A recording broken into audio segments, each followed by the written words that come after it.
Danke nalo qual ta e fondo não de ata que também de viaja for de turismo de nosso país awe nos porta que não den antecipação de celebração de nos dia nacional 18 de março nos porta que não para por anunciar que o governo de Aruba, por meio do Ministério de Cultura e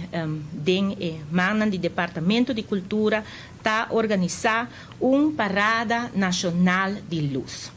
A parada aqui, mais claro, é um evento público, que nós estamos de maneira indicada em antecipação da celebração de nosso Dia Nacional, outra luna, mas também mirando o hecho que a agenda cultural, se tudo está normal no nosso país, agora que não nós estamos desfrutando de uma temporada de carnaval.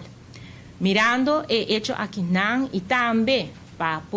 pensando seguro arriba o grupo de músicos não, seguro está um grupo que tem a situação de pandemia agora pode afetar e que claramente, lamentavelmente, não está tem, mas não bisa pote para por ajuda, não mesmo que por ajuda, o grupo de nossa sociedade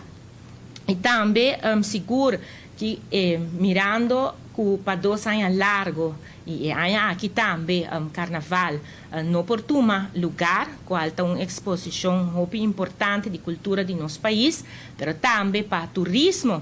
de nosso país. Pensei ora e não nos a tomar a decisão aqui não para organizar uma parada nacional de luz. A parada aqui está tomando lugar arriba de sábado, dia 26 de fevereiro, tem o weekend que normalmente nós lo a celebrar carnaval grande, mas agora que não, nós está a cielo ora e não uma parada à noite. É importante para remarcar tá, que a parada aqui vai estar uma parada com o tema de bandeira de país Aruba, e color de país Aruba, tal qual vai ressaltar em caia de Oranha Estado. Essa aqui é hora e não para nós dar início, maneira como indicar na celebração de nosso Dia Nacional, que está começando na outra luna, no dia 18 de março, vai antecipando para a celebração grande aqui para nosso país.